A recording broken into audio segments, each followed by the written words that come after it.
মানে আমার তো হচ্ছে আমি তো জন্ম থেকেই সিলেটে, বুঝছো? সিলেটে জন্মের পর স্কুল কলেজ সবকিছু সিলেটে। শুধু ভার্সিটিতে গিয়ে আমি ঢাকায় ভর্তি হয়েছি, মানে ব্যাপারটা এরকম। তো আমি যখন নতুনে ঢাকায় গেছি, তো ঢাকা যখন হলে উঠলাম, ঢাকা ভার্সিটির যে হল, একটা হলে কিন্তু সব এলাকার পোলাপান থাকে।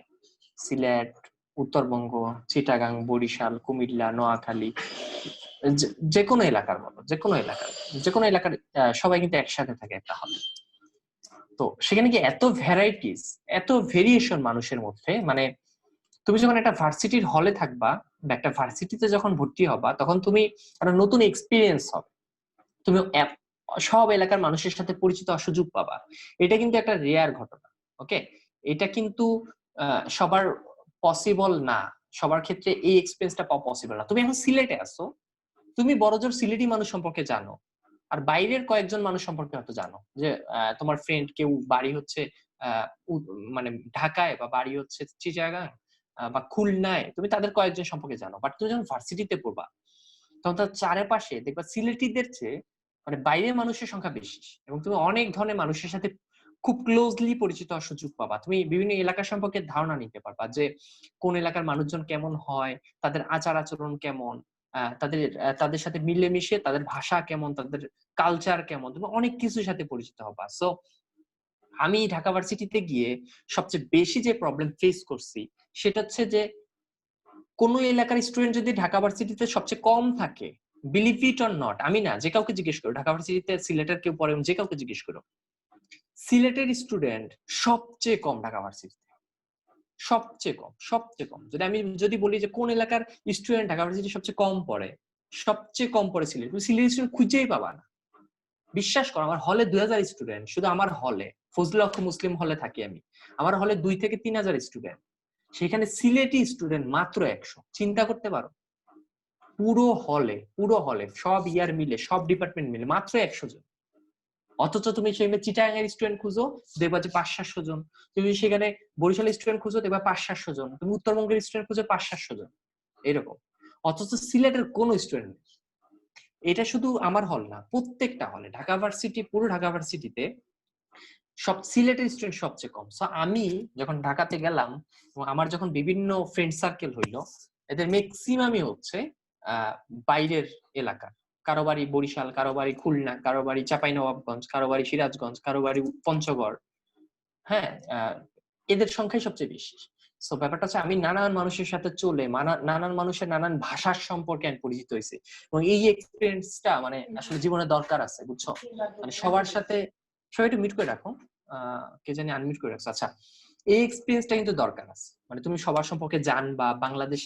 তুমি বাংলাদেশে থাকো, বিলিভ ইট অর নট, যারা এই সিলেটের বাইরে কখনো যাও নাই, বিলিভ ইট অর, তুমি কিচ্ছু জানো না বাংলাদেশ সম্পর্কে। তুমি জানোই না যে বাংলাদেশের ওই প্রান্তে যে থাকে তার ভাষা, তার আচার আচরণ কেমন। হয়তো শুনে আসছো যে এই এলাকার মানুষ এমন হয়, ওইরকম হয়, কিন্তু তুমি জানো না। তো এই এক্সপিরিয়েন্সটা লাভ করা কিন্তু একটা খুবই ভালো একটা জিনিস। তো সেই জিনিসটা আমি পাইছি, এবং এটা খুবই খুবই বেটার একটা এক্সপিরিয়েন্স। ওকে। এবং সিলেটের student সবচেয়ে কম, ঢাকা ভার্সিটি সবচেয়ে কম। আমি খুঁজেই পাই না যে সিলেটের আমার বাসার পাশে কেউ থাকে ঢাকা ভার্সিটিতে, খুঁজেই পাই না, খুব রেয়ার। আচ্ছা, তাহমিনা বলছে ভাই, লকডাউন খুললে আপনি কি ঢাকায় চলে যাবেন কিনা, ওইখানেই পড়াবেন, এখানে পড়াবেন কিনা? আচ্ছা, লকডাউনের পরে কি করব, এটা আসলে খুব অনিশ্চিত একটা জিনিস। এটা এরকম হুট করে আনসার দেওয়াটা আমার জন্য খুব টাফ। ফার্স্ট অফ অল, যে আমার শুধু অনার্স এর ফাইনাল পরীক্ষাটাই বাকি, আমার কিন্তু ক্লাস ক্লাস সব শেষ। আর ফার্স্ট ইয়ারের পরীক্ষা শেষ, সেকেন্ড ইয়ার শেষ, থার্ড ইয়ার শেষ, ফোর্থ ইয়ারও শেষ। শুধু ফোর্থ ইয়ারের 4টা এক্সাম বাকি, 4টা এক্সাম বাকি, 4টা এক্সাম দিলে আমার honours complete. So honours complete করে আমি যে কি করব, আমি কি ওইখানেই মাস্টার্স করব, না বাইরে অ্যাপ্লাই করব, না কি, এটা আমি এখনো সিদ্ধান্ত নেই নাই। তবে আমি যদি ঢাকা ভার্সিটিতে মাস্টার্স করি, সেক্ষেত্রে আমার 2 দিন ক্লাস থাকবে ঢাকা ভার্সিটিতে, সপ্তাহে 2 দিন ক্লাস মাস্টার্স। আমার ডিপার্টমেন্ট, আমি তো নিউক্লিয়ার ইঞ্জিনিয়ারিং এ পড়ি, আমার হচ্ছে 2 দিন ক্লাস থাকবে, মানে 5 দিনে আমি ফ্রি। এই 5 দিনকে আমি সিলেটে সময় দিব, নাকি আমি কি করব, আমি এটা এখনো প্ল্যান করি নাই। তবে আমার সিলেটে যেহেতু আমার জন্ম, এবং সিলেটে আসি, বাসা আমার, সো সিলেট নিয়ে অবশ্যই আমার চিন্তা আছে। এবং আমি তো ঢাকায় লং টাইমের জন্য না, আমি এটা সাময়িক সময়ের জন্য ঢাকায়। সো অবশ্যই আশা করতেছি যে আমি সিলেটে একটা ভালো টাইম দিতে পারবো সবাইকে। সো সমস্যা হওয়ার কথা না আর কি, এটা হচ্ছে মেইন কথা। আর ঢাকায়ও আমার ব্যাচ আছে, কিন্তু ঢাকার ব্যাচ আছে, ঢাকায়ও আমার স্টুডেন্ট আছে। সো তাদেরকে হয়তো কিছুটা টাইম দিতে হবে আমাকে। সো আমি হয়তো মিলায় মিশায় কিছু একটা প্ল্যান করব। সো দেখি, আমি এখনো ওইভাবে চিন্তা করতেছি না, কারণ লকডাউন সচরাচর খুলতেছে না। ভার্সিটি থেকে আমি যে নিউজটা পাইছি সেটা হচ্ছে সহসাই আমাদের ভার্সিটি খুলতেছে না, আরো কয়েক মাস তো লাগবেই। সো ততদিন তো আমরা রিল্যাক্সেই পড়তে পারি, তাই না? সো আপাতত ওইসব চিন্তা করে লাভ নেই যে লকডাউন খুললে কি হবে না হবে, সেটা অনেক দূরের কাহিনী। ঠিক আছে? এত দূরে চিন্তা করে আমাদের মাথার ঘাম পায়ে ফেলে প্রেশার নিয়ে লাভ নাই। এখনের চিন্তা আমরা এখন করি। তার বলছে ঢাকায় ভাষা একটু বলতে। ঢাকায় ভাষা কি বলবো বলো? ঢাকায় ভাষা তো বলতে গেলে পুরান ঢাকায় যাইতে হবে। পুরান ঢাকায় ভাষারা ঢাকার ভাষা বলতে আসলে পুরান ঢাকার ভাষা বুঝায়। মানে নরমাল ঢাকায় মানুষদের কোনো আলাদা কোনো ভাষা নেই। ঠিক আছে? আবিদ বলছে যে আপনি ঘুমান কখন আর উঠেন কখন? আমি তো খুব রিল্যাক্সে ঘুমাই। আমি ২ টায় ঘুমাইয়া হচ্ছে আজকে উঠলাম ৯ টায়। শনি, সোম, বুধবার আমি হচ্ছে ১২ টায় উঠি। বিলিভ ইট অর নট, সকাল শনি, সোম, বুধ আমি ১২ টায় উঠি। ঘুমাই হচ্ছে ২ টায়, পুরো ১০-১২ ঘন্টা ঘুমাই। কম ঘুমাই নাকি? ২ টা থেকে ১২ টা হিসাব করো না। অনেক টাইম কিন্তু। আ মোটামুটি ১০ ঘন্টা ঘুমাই।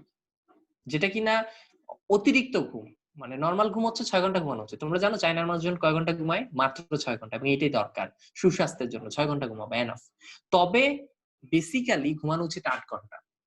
মানে এটা হচ্ছে নিয়ম। মানে একটা দিনের আ ১/৪ ঘুমানো উচিত। তো সেই হিসাবে হচ্ছে ২৪ ঘন্টার ৮ ঘন্টা ঘুমানো উচিত। সো ৮ ঘন্টা ঘুমানোটাই পারফেক্ট। সো আমি ৮ ঘন্টা ইজিলি ঘুমাচ্ছি। এবং আজকে আমি হচ্ছে ৯ টায় উঠছি ঘুম থেকে। বিশ্বাস করবা না। আমি একটা ক্লাস ছিল, ক্লাস নিছি। আমার ম্যাথ ক্লাস ছিল হচ্ছে ৯:১৫ তে। সো ওই ম্যাথ ক্লাস নেয়ার পরে ম্যাথ ক্লাস শেষে আমি একটা ঘুম দিছি আবার। আমি ১০:৩০ টার সময় আবার ঘুমাইছি।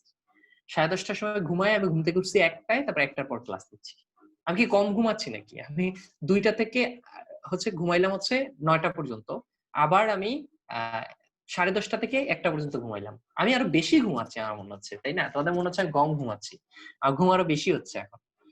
সো আমি আমার এরকম ঘুম মানে মেইনটেইন করতে পারি। এটা কোন সমস্যা না। ঘুমানো জরুরি। তুমি যখন কাজ করবা, পরিশ্রম করবা, ঘুম ঠিক রাখা জরুরি। ঘুম চোখে রেখে, মাথায় রেখে তুমি কোন কাজই করতে পারবা না। সেটা যেই কাজই হোক না কেন। সো ঘুম রাখা, যদি তোমরা পড়াশোনা করবা, ঘুম চোখে রেখে পড়ো। তোমার ঘুমাতে মন চাচ্ছে, ঘুমাও আগে। আগে ঘুমটা ক্লিয়ার করো। তারপর উঠে পড়তে বসো। ঘুম চোখে রেখে পড়বা, এটা এফিশিয়েন্ট কোন পড়া হবে না। তো ঘুমের মধ্যে কি পড়তেছো নিজেই জানো না।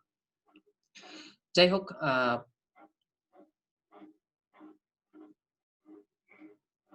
আচ্ছা, তারেক বলছো যে সিলেটের মানুষজন কাইন্ড হার্টেড হয়। এইটা অবশ্য ঠিক। একটা ব্যাপার আছে বুঝছো, ঢাকা ভার্সিটিতে গিয়ে একেক এলাকার মানুষজনকে তো মানুষ একেক রকম ট্রিট করে। আমি একটা জিনিস দেখছি, সিলেটি মানুষজন বা সিলেট হচ্ছে এমন একটা এলাকা, যে এলাকার মানুষজন নিয়ে কোনো নেগেটিভিটি নাই। মানে একটা এলাকা যদি বলতে ঢাকা ভার্সিটি থেকে কাউকে জিজ্ঞেস করছে একটা এলাকার নাম বলো যে এলাকা নিয়ে কোনো নেগেটিভিটি নাই, সেটা হচ্ছে সিলেট। এইটা কিন্তু মানে রিয়েল কথাবার্তা। মানে আমি নিজে এক্সপেরিয়েন্স করে আসছি এটা। এটা যে কাউকে জিজ্ঞেস করলে, বাইরের এলাকার যে কাউকে জিজ্ঞেস করলে সে তোমাকে বলে দিতে পারবে। এটা কিন্তু একটা ভালো কথা। আচ্ছা যাই হোক, আবিদ বলছো কি বলছো? তাহমিনা বলছো সিলেটে থাকেন, প্লিজ আমাদের। আচ্ছা আমি তো পড়াচ্ছি তোমাদেরকে, মানে আমি তো তোমাদেরকে পড়াচ্ছি না। এটা আপাতত পড়তে থাকো, পরে দেখা যাক কি হয়। আচ্ছা, আবিদ বলছো আপনার হায়ার ম্যাথ ক্লাস করার জন্য আমি খুব সকালে ঘুম থেকে উঠি ৯ টায়। বিশ্বাস করি ৯ টায় উঠতে আমারও কষ্ট হয় হায়ার ম্যাথ ক্লাস করতে। এই যে আজকের কাহিনী বললাম না? আজকে আমি ক্লাস নিয়ে আবার ঘুমাইছি। আমার ঘুম মনে হয়েছে যে পারফেক্ট হয় নাই। আমি আবার ঘুমাইছি। সো এটা শুধু তোমার কষ্ট না, আমার নিজেরও কষ্ট হচ্ছে ৯ টায় ক্লাস নেওয়াটা। এই হায়ার ম্যাথ ক্লাসটা নিতে আমার খুব পেইন লাগে। কারণ ওই টাইমটা খুব উইয়ার্ড একটা টাইম। আমার জন্য, অনেকের কাছে ৯ টা একটা, আসলে ৯ টা তো আসলে অত ভোরবেলা না আসলে। ৯ টায় উঠাটাই দরকার আসলে। আ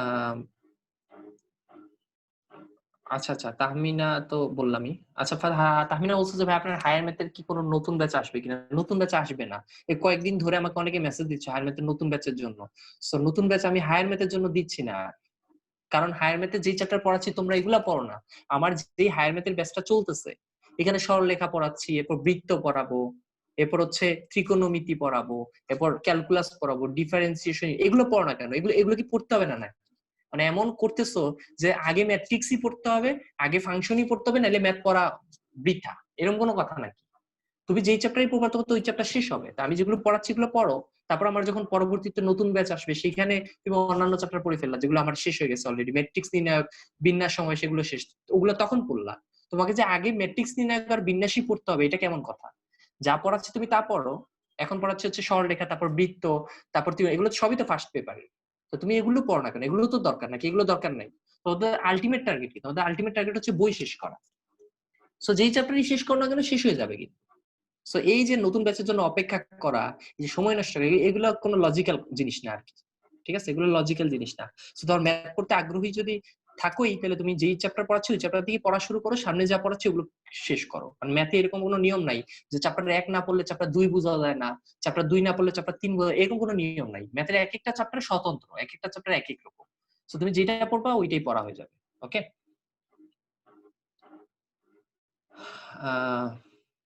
আচ্ছা আমার মনে হয় আমি অনেক কথা বলে ফেলছি, আমাদের এবার পড়াশোনা চলে যাওয়া উচিত, তাই না? অনেক কথা হয়ে গেছে। আচ্ছা, আমি হচ্ছে একটু স্ক্রিন শেয়ার দিই। আমরা যে জিনিসগুলো খাতায় প্র্যাকটিস করলাম, এখন সেই জিনিসগুলো আমরা একটু স্ক্রিন শেয়ার দিয়ে দেখবো যে আসলে কিভাবে কি কাজ করতেছে না কাজ করতেছে, একটু দেখি। আমার মনে হয় তোমরা ক্লিয়ার দেখতে পাচ্ছ। আমি এখানে কোড লিখে রাখছি তোমাদের জন্য। আচ্ছা, আমরা দেখবো এবার হচ্ছে আনঅর্ডার লিস্ট। যেটা আনঅর্ডার লিস্ট দেখি। তোমাদের কারো কোনো কোশ্চেন থাকলে বা কিছু না বুঝতে পারলে বা কোনো সমস্যা হইলে, সাউন্ডে বা স্ক্রিনে কোনো সমস্যা হলে আমাকে মেসেজ দিও, ঠিক আছে? আমি চেক করবো যে কোনো সমস্যা হচ্ছে কিনা।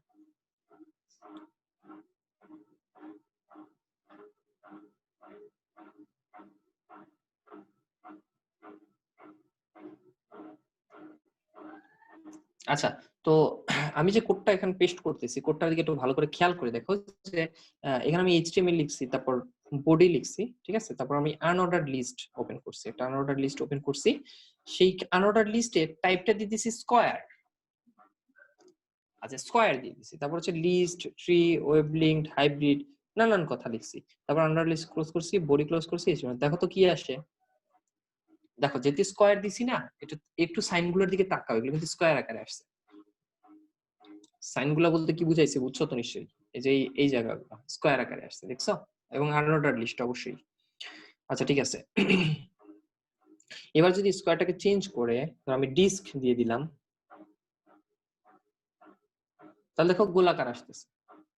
এবার কিন্তু স্কয়ার না, এবার কিন্তু গোলাকার আসছে। দেখো বৃত্ত ভরাট এরকম টাইপের কিছু একটা। বাট আমি যদি সার্কেল দিই তাহলে এই বৃত্তটা আবার ফাঁকা হয়ে যাবে। এটাকে আমি কি দিলাম?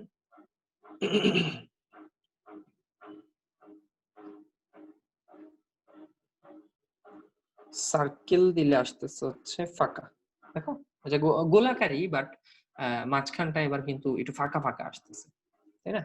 আচ্ছা যদি নান দেই, নান মানে হচ্ছে কিছুই না, যদি নান দেই তাহলে কি আসে দেখো। নান দিলে দেখো কিছুই আসতেছে না। ওকে, নান দিলে কিন্তু কিছুই আসতেছে। আচ্ছা একটা মিনিট।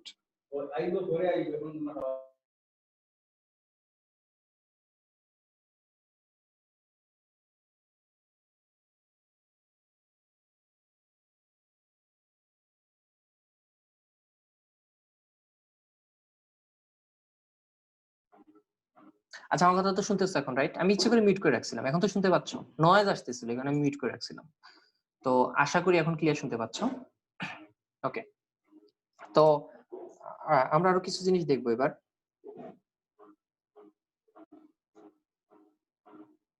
আমি আরো দুই একটা কোড দেই।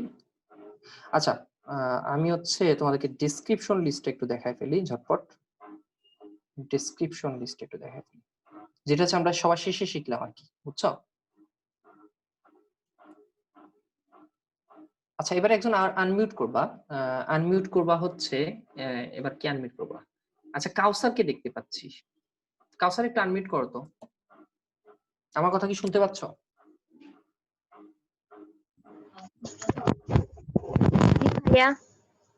আচ্ছা তোমার নাম তো কাউসার না, তুমি কাউসার দিছো কেন? তোমার নাম কি?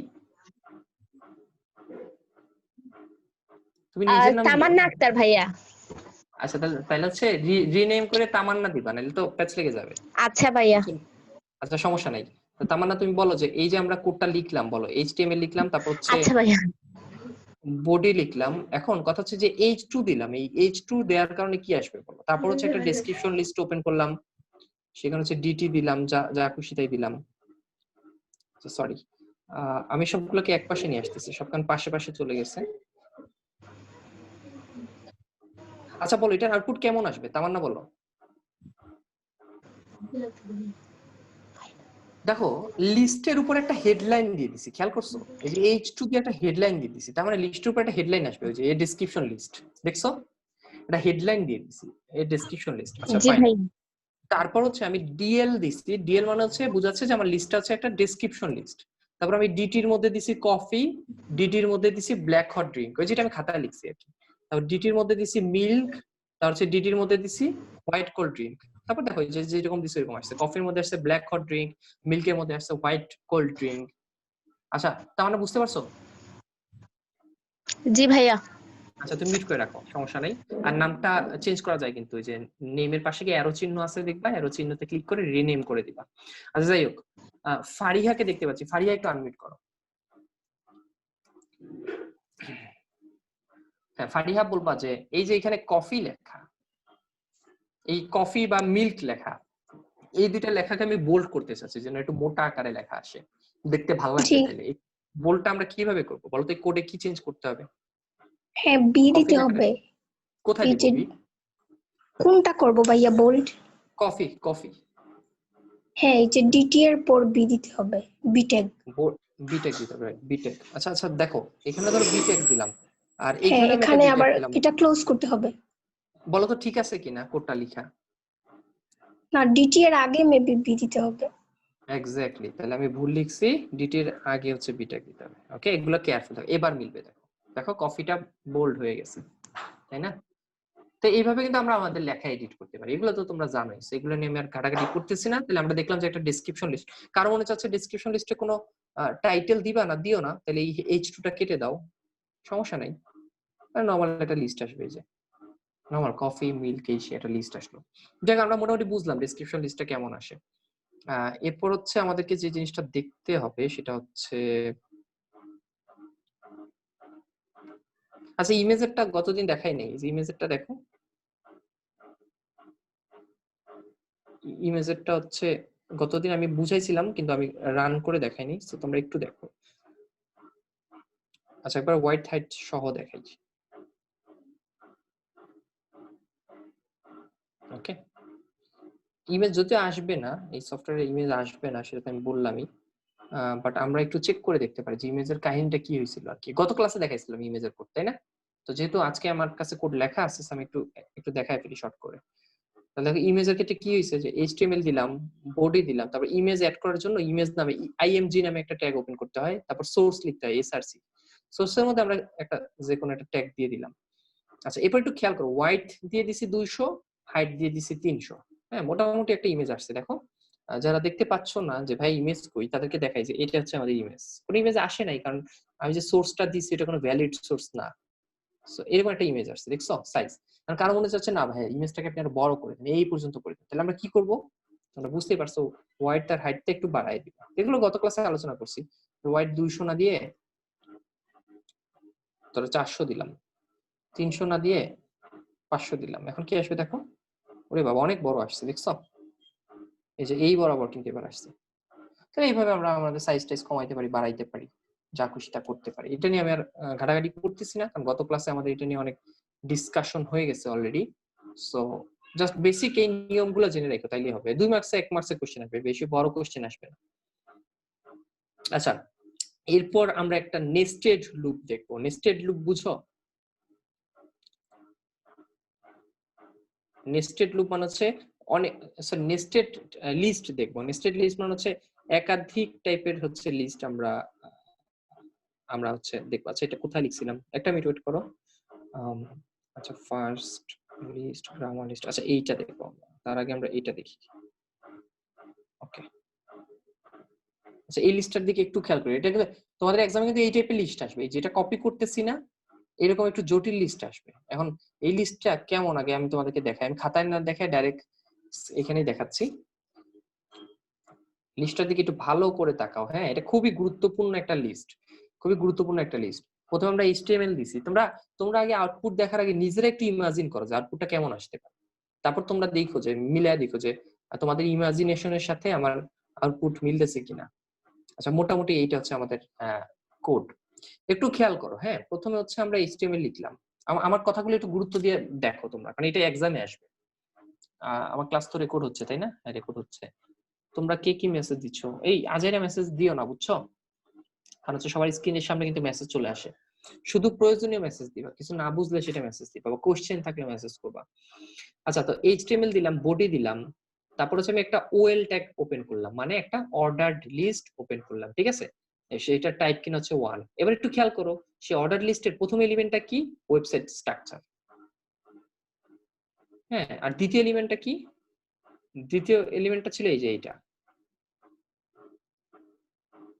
Website type, right? তাহলে প্রথম এলিমেন্টটা হচ্ছে যে ওয়েবসাইট স্ট্রাকচার, পরের এলিমেন্ট হচ্ছে ওয়েবসাইট টাইপ। এখন তোমরা বলতে পারো ভাই মাঝখানে হাবিজাবি কি দিলেন? আচ্ছা দেখো একটু ভালো করে খেয়াল করো, এটা কিন্তু খুবই গুরুত্বপূর্ণ। এই ওয়েবসাইট স্ট্রাকচারের মধ্যে আমি আরেকটা লিস্ট ওপেন করছি, আনঅর্ডার্ড লিস্ট। খেয়াল করে দেখছো? এই যে ইউএল দিয়ে আরেকটা লিস্ট ওপেন করে দিছি ছোট করে। সেই আনঅর্ডার্ড লিস্টের মধ্যে আমি আবার ছোট ছোট করে লিখে দিছি linear, tree, web linked, hybrid, ঠিক আছে? তাহলে ওই আনঅর্ডার্ড লিস্টের মধ্যে কারা কারা আছে? লিনিয়ার আছে, ট্রি আছে, হাইব্রিড আছে, এবং এগুলো স্কোয়ার টাইপের আনঅর্ডার্ড লিস্ট। তারপর আমি আস্তে করে ওই আনঅর্ডার্ড লিস্টটাকে ক্লোজও করে দিছি। তো তোমরা একটু ইমাজিন করো তো কাহিনী কি হচ্ছে, যে একটা অর্ডার লিস্ট ছিল, তার মধ্যে প্রথম এলিমেন্ট ছিল ওয়েবসাইট স্ট্রাকচার। সেই ওয়েবসাইট স্ট্রাকচারের মধ্যে আমি ছোট করে কি করছি? একটা আনঅর্ডার লিস্ট ওপেন করে দিছি। এখানে আছে linear, tree, web linked, hybrid. তারপরে আনঅর্ডার লিস্টে ক্লোজও করে দিছি। তারপর আবার আমি লিখছি হচ্ছে ওয়েবসাইট টাইপ। তার মানে এই ওয়েবসাইট স্ট্রাকচারের পরের এলিমেন্টটা কি? Website type. আবার ওয়েবসাইট টাইপের মধ্যে আমি ছোট করে আবার একটা অর্ডার লিস্ট ওপেন করে দিছি। দেখো, এই অর্ডার লিস্টের মধ্যে আমি লিখছি স্ট্যাটিক, ডাইনামিক। তারপর ওই অর্ডার লিস্টটাকে ক্লোজ করে দিছি। তারপর মেইন যে অর্ডার লিস্ট সেটাকে ক্লোজ করে দিই। মেইন অর্ডার লিস্ট কোনটা বুঝছো? এই যে শুরুতে যে অর্ডার লিস্টের মধ্যে ওয়েবসাইট স্ট্রাকচার লিখছি, ওয়েবসাইট টাইপ লিখছি, সেই অর্ডার লিস্টটাকে এখানে ক্লোজ করে দিছি।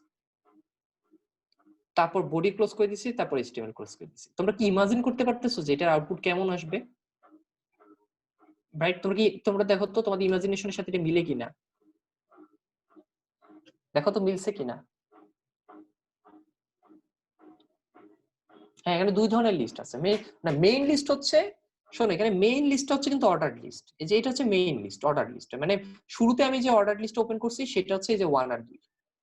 তারপর এই ওয়েবসাইট স্ট্রাকচারের মধ্যে ছোট করে আমি একটা আনঅর্ডার লিস্ট ওপেন করছিলাম, আর এখানে ওয়েবসাইট টাইপের মধ্যে ছোট করে একটা অর্ডার লিস্ট ওপেন করছিলাম, এই যে 1 2 অর্ডার লিস্ট। আর তোমরা চাইলে এগুলোকে নেস্টেড লিস্ট বলে। কি বলে? নেস্টেড। নেস্টেড মানে কি বুঝছো তো? পাখির বাসা। নেস্ট মানে কি? পাখির বাসা। নেস্টেড লিস্ট মানে মানে পেঁচানো আর কি, মানে একটা লিস্টের মধ্যে আরেকটা লিস্ট আর কি। নেস্টেড লিস্ট মানে হচ্ছে একাধিক লিস্ট, একটা লিস্টের মধ্যে আরেকটা লিস্ট ঢুকে বসে থাকবে। যেমন এখানে অর্ডার লিস্টের মধ্যে একটা আনঅর্ডার লিস্ট ঢুকে বসে আছে, তো এইগুলোকে নেস্টেড বলে। ওকে, তাইলে এইরকম হচ্ছে আমরা একটা লিস্ট বানানো শিখে গেলাম। এইরকম এখন তোমাকে যদি আরো পেঁচায় দেয়, তোমাকে যদি এই ট্রি বা এই হাইব্রিডের মধ্যে ধরো ছোট করে আরেকটা লিস্ট ওপেন করে দিল, সমস্যা আছে? তোর এখানে লেখা আছে হচ্ছে হাইব্রিড, হাইব্রিড, তার নিচে আবার আরেকটা অর্ডার লিস্ট লেখা আছে 1 2 3। ধরো হাইব্রিডের আবার দুই প্রকার আছে, এটা আবার লিখলাম, তাই সমস্যা আছে? হাইব্রিডের নিচে আস্তে করে আরেকটা লিস্ট ওপেন করে দিবা, তাইলেই তো হয়। মানে তোমরা আরেকবার একটু তাকাও, আরেকবার একটু তোমরা এই কোডের দিকে তাকাও, একটু বোঝার চেষ্টা করো যে কোডটা বুঝতে পারছো কিনা। কার কোনো কোশ্চেন থাকলে বলো। দেখো মেইন লিস্টটা কিন্তু অর্ডার লিস্ট, এই যে প্রথম লাইনের দিকে তাকাও, মেইন কিন্তু অর্ডার লিস্ট। তার মধ্যে মেইন প্রধান উপাদানটা ছিল ওয়েবসাইট স্ট্রাকচার, সেটার মধ্যে ছোট করে একটা আনঅর্ডার লিস্ট ওপেন করছি। তারপর ছিল ওয়েবসাইট টাইপ, সেটার মধ্যে ছোট করে একটা অর্ডার লিস্ট ওপেন করছি। এই তো, আর তো কিছু না। কারো কোনো কোশ্চেন থাকলে হাত তুলে, আমি দেখতে পাচ্ছি, হাত তুলে এবং কোশ্চেন করো। খুবই গুরুত্বপূর্ণ, এক্সামে এগুলোই আসবে, নেস্টেড লিস্ট গুলো এক্সামে আসবে, এত স্ট্রেট কাট লিস্ট তোমাদের এক্সামে দিবে না। আচ্ছা, কারো কোনো কোশ্চেন নাই, দ্যাটস ফাইন। আমি লাস্ট একটা নেস্টেড লিস্ট তোমাদেরকে দেখাবো। ওকে,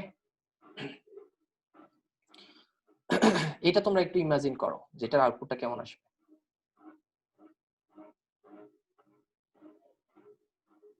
এটা যদি ধরে ফেলতে পারো তাহলে শেষ। লিস্ট নিয়ে আমি আর নেক্সট ক্লাসে আলোচনাই করব না, বাকিটা তোমাদের হোমওয়ার্ক হিসেবে দিয়ে দিব যদি এটা বুঝতে পারো। ওকে, বাকি অ্যানালাইসিস, বাকি ঘাটাঘাটি তোমরাই করবা, আমি আর ঘাটাঘাটি করতেছি না। তো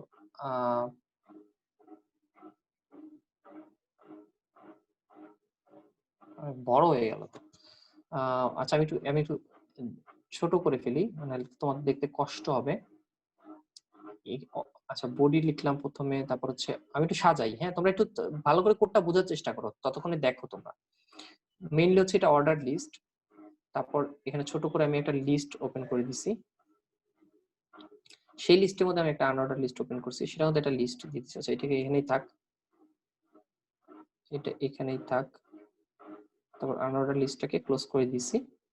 তারপর মেইন লিস্টটাকে আবার এইখানে নিয়ে আসছি। Okay fine. তার মধ্যে আবার ছোট করে আমি একটা আনঅর্ডার লিস্ট আবার ওপেন করে দিছি, তার মধ্যে একটা লিস্ট আছে, সেই লিস্টের মধ্যে আবার আমি অর্ডার লিস্ট দিছি। ও মাই গড, এটা তো বিশাল একটা লিস্ট। ন্যারেশন, আর্টিকেল, ন্যারেশন, আচ্ছা ফাইন।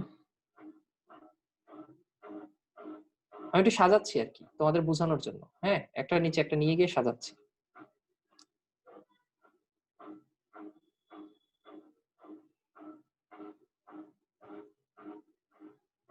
ওকে, এই আনঅর্ডার লিস্টটা হচ্ছে,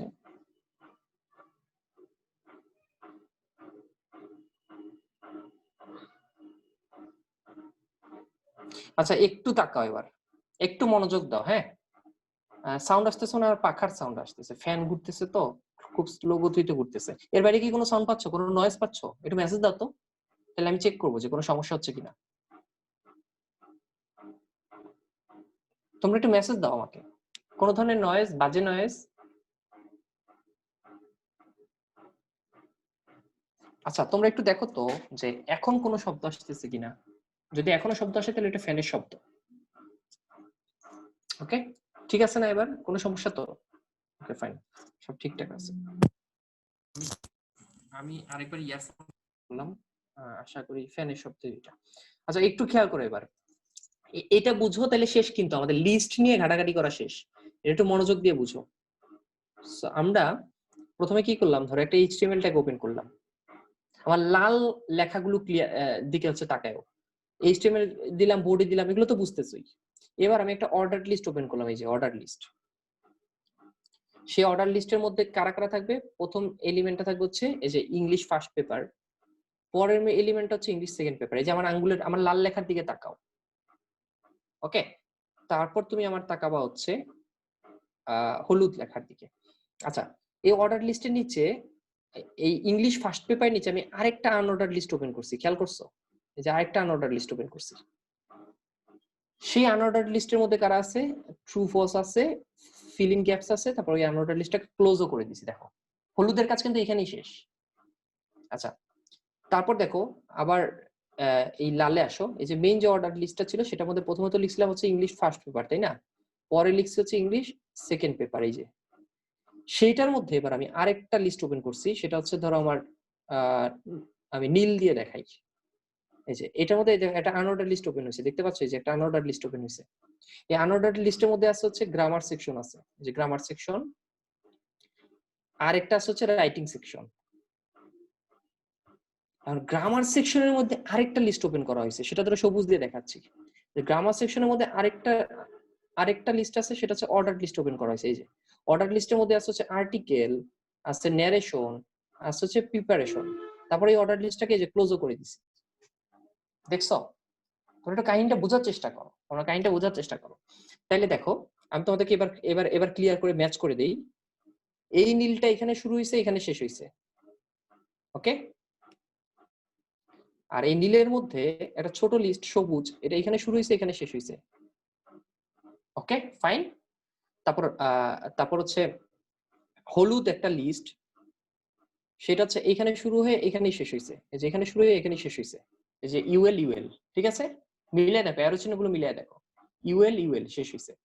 এবার আসো মেইন যে লিস্টটা লাল, এই মেইন অর্ডার লিস্টটা এখানে শুরু হয়েছে, আর এই যে এইখানে শুরু হয়েছে, আর এই যে এইখানে এসে শেষ হয়েছে, দেখছো? আর এই মেইন লিস্টের প্রথম উপাদান হচ্ছে এই যে ইংলিশ ফার্স্ট পেপার, এটা হচ্ছে প্রথম উপাদান, আর মেইন লিস্টের দ্বিতীয় উপাদান হচ্ছে ইংলিশ সেকেন্ড পেপার। এইটুকু একটু মনে রাখো, তারপর আমরা আউটপুটটা মিলিয়ে দেখো। এটুকু ক্লিয়ার তো? আমি তাহলে সব মুছে ফেলবো। এই যে লালগুলো হচ্ছে মেইন লিস্ট, সেটা হচ্ছে অর্ডার লিস্ট, মানে 1 2 এইভাবে আসবে। কিন্তু দেখো স্টার্ট বলা আছে 107, মানে 107 থেকে স্টার্ট হবে। তাহলে ইংলিশ ফার্স্ট পেপার এটা আসবে 107, আর ইংলিশ সেকেন্ড পেপার, ওই যে লাল দুইটা গোল গোল দাগ, ওইটার দিকে তাকাও, ইংলিশ ফার্স্ট পেপার আসবে 107, আর ইংলিশ সেকেন্ড পেপার এটা আসবে হচ্ছে 108।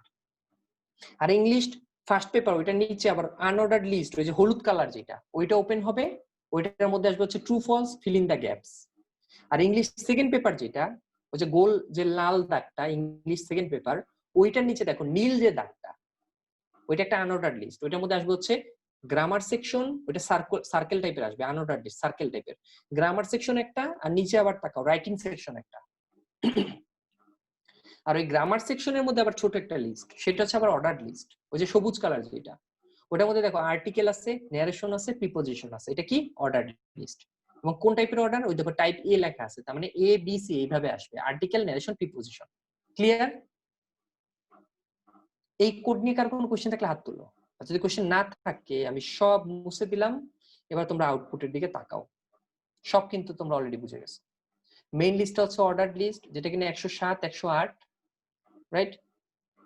মেইন ওই যে লাল দাগ যেটা দিছিলাম এটা হচ্ছে মেইন ছিল লিস্ট, সেটা কি যে 107 108।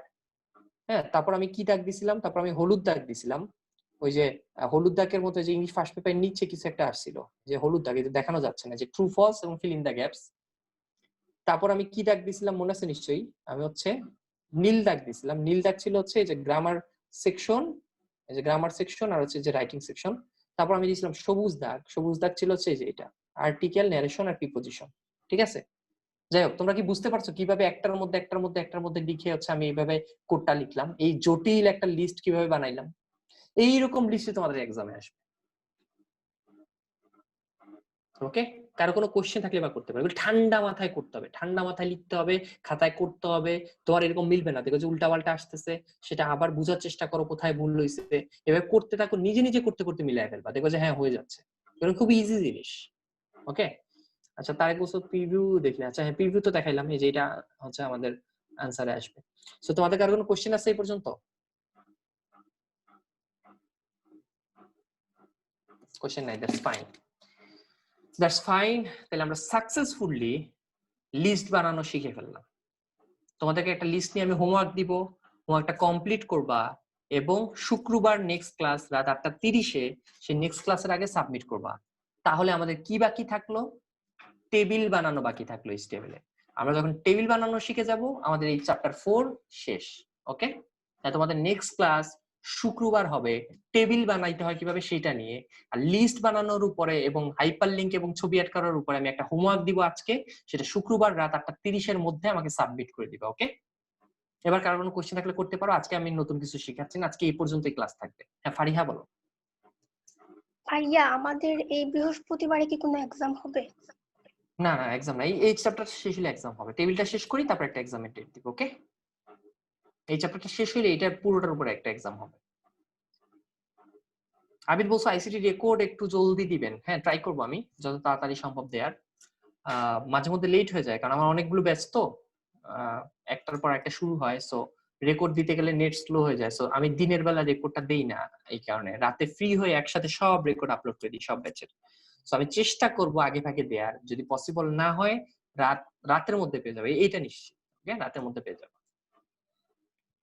আচ্ছা, আর কারো কোনো কোশ্চেন বা কিছু বলা থাকলে বলতে পারো, যে কোনো কিছু বলা থাকলে হয় মেসেজ দাও, নাহলে হাত তুলে বলো, আর নাহলে আমি ক্লাসটা এখানে শেষ করে দিব। ওকে, কারো কিছু বলার নাই, তাহলে সবাই ভালো থাকো। সবার সাথে আবার আমার দেখা হবে শুক্রবার রাত 8:30-এ। ওকে, সবাই ভালো থাকো, আল্লাহ হাফেজ, আসসালামু আলাইকুম সবাই। আসসালামু আলাইকুম স্যার।